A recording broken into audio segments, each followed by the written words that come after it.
Hey, welcome back to our study this week. Looking at Proverbs 2, 21 through 22, the very end of Proverbs 2, and today is the warning section. So let's look at the meaning of this warning here. Let me go back to Proverbs chapter 2. Make sure you're reading along, because you don't just have to take my word for it. You shouldn't take my word for it.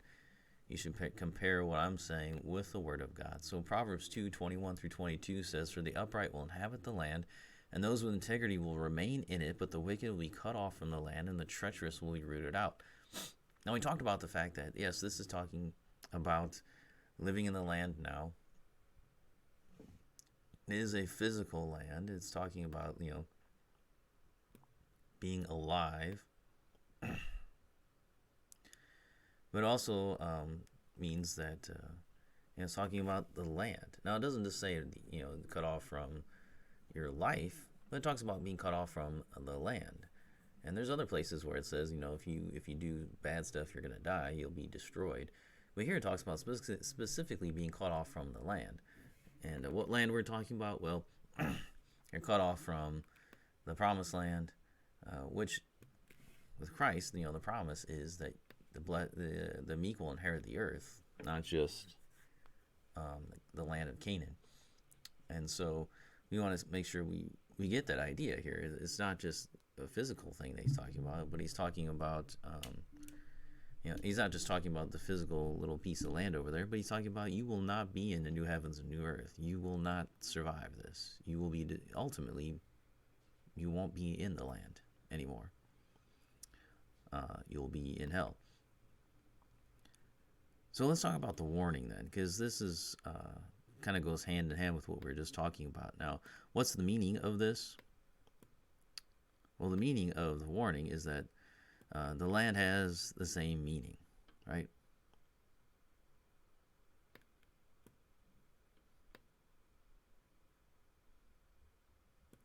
The land has the same meaning as the one up above. So you walk in the way of the good, for the upright will inhabit the land, but the wicked will be cut off from the land, and the treacherous will be rooted out of it. So again, we're talking about this. Is this just talking about, if this is just the promised land, then it's kind of weird. Like, so the only punishment that he's talking about here is that you won't be able to live in Israel.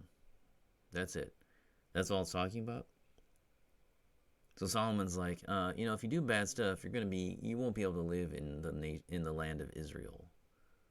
Sorry. No, there's eschatological implications for this, right? We have to be able to see that, because it doesn't make sense. Well, you just get cut off from the land. Well, I'll be outside the land. I'll be outside the promised land. So I'll have to live, across the street instead of, I'll live on the other side of the mountains. So dang it. That stinks. But no, obviously it has to do with something greater. And so the two lands are the same. If we just kind of limit that. So we have to say, it has to be new more. Is it just that you'll be cut off, which means you'll die? In some places that means the case, but this is talking about specifically about the land. Now, the law prescribed death for the wicked and treacherous. And last time I jumped ahead and I looked at Achan in Joshua 7:25. And so the law prescribes death for those who are evil. In Joshua 7:25, the person dies. Now, being cut off from the land is a picture of the spiritual reality of the fact that you're cut off from God spiritually. It was always, if you looked at, when we looked at Psalm, was that Psalm 37? Yeah, Psalm 37. We looked at that. We saw, like, there's this, if you are righteous, then the spiritual reality is that you are close with God, which is living in the land. If you are evil, then you're cut off from the land and you're kind of outside of it. You're spiritually cut off. And so being cut off from the land was to show that, hey, you're spiritually cut off from God. And there's an ultimate and final cutting off and rooted out. And we see this in several different places. If you travel over to Matthew chapter 13, we're going to see this. Now, Matthew 13 has several different parables. And so in the parables, it talks about this idea of being cut off. In Matthew 13,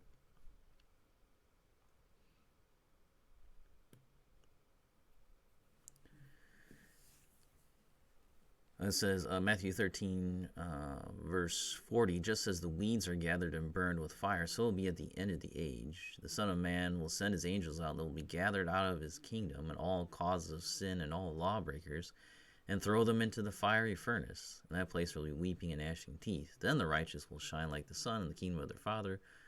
He who has ears, let him hear. Obviously, this is end times talking, end of the world kind of stuff, end of this age at least.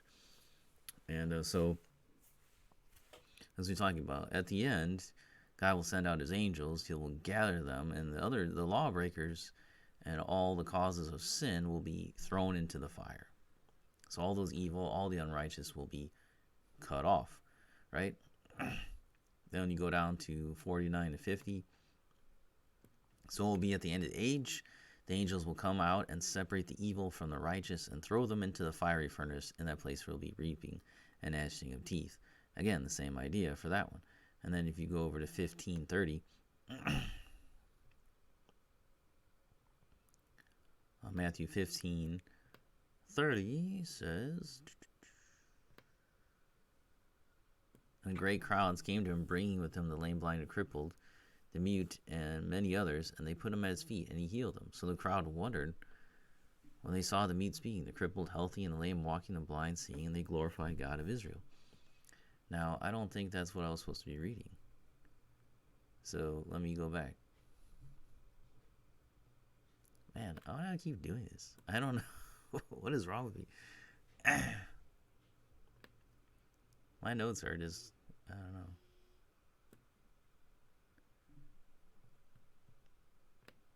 Hold on, let me check this out.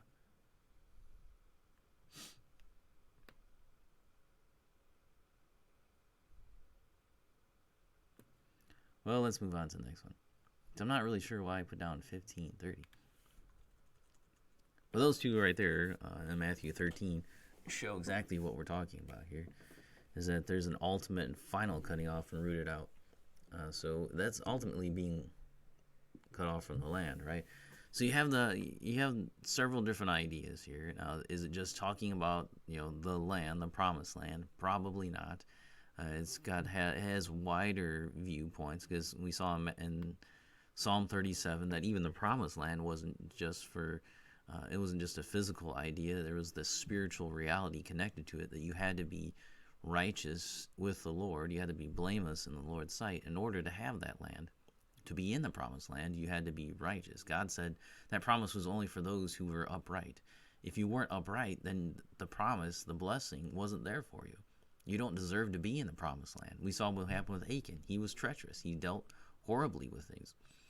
And so therefore he was cut off, really from the land. He was killed, right? He was stoned. So he was cut off from the land. He was cut off from the land of the living. He was also cut off from the physical land. He was not allowed to live there. And that was all kind of a picture of really the spiritual reality, is if you don't know the Lord, then ultimately you will never inhabit the land ever again. If you don't know the Lord, if you're not spiritually right with God, then that's it. You're cut off. You have no place in the future. You can't say, well, he's died and gone to a better place. No, he's gone and died to a worse place. So that's the idea. There is that spiritual reality behind everything. Now, let me try looking at another Bible verse that I had written down in my notes, and hopefully this one's correct. It seems like every week I've got at least one. I don't know. I'm taking notes too fast or something. I gotta figure this out. But that's why I always review my notes with you guys to make sure I got it right. All right, so 1 Thessalonians 1:8-9 says, "For not only has the word of the Lord sounded forth from you in Macedonia and Achaia, but your faith has gone forth everywhere, so that we need not say anything." For them to say, what the heck am I doing? Is this right? 1 Thessalonians 1:8-9. Am I in 1 Thessalonians? 1 Thessalonians 1:8-9.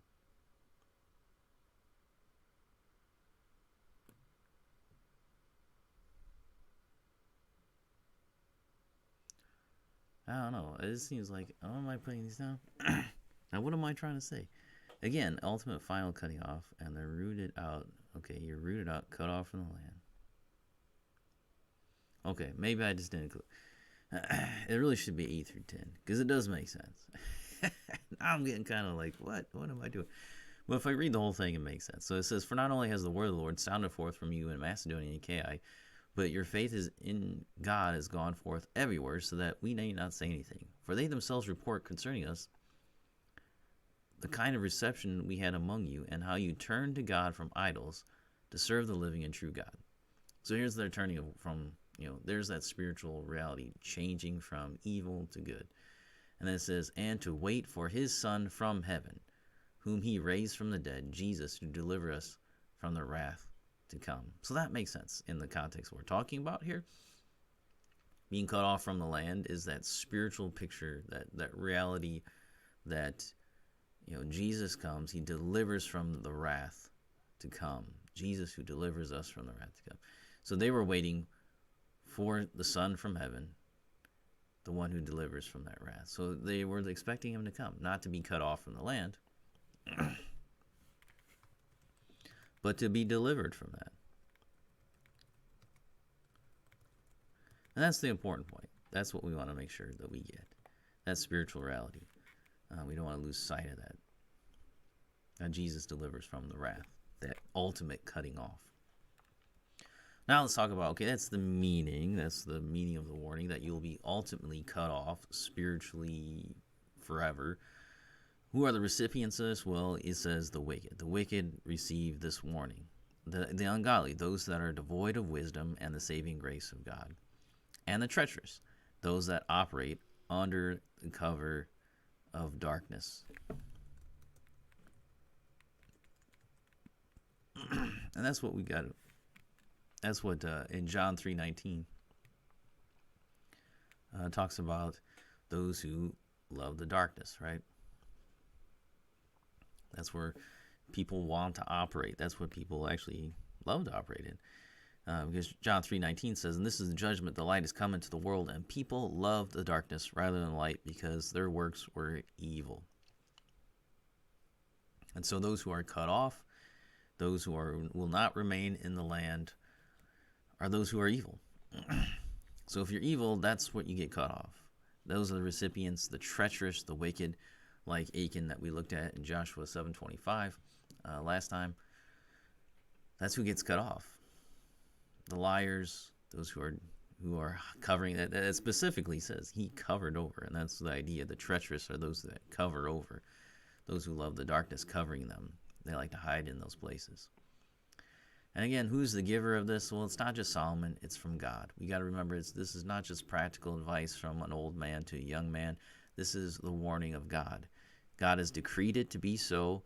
It's also a promise of God. The warning is also a promise that if you are wicked in the end, you will be cut off from the land. You will not live in the new heavens and new earth, the promise of heaven forever, of being with Christ forever, of having joy eternal, of experiencing, pleasures at the right hand of God forevermore. That's not for you. So the warning is true. The warning is there.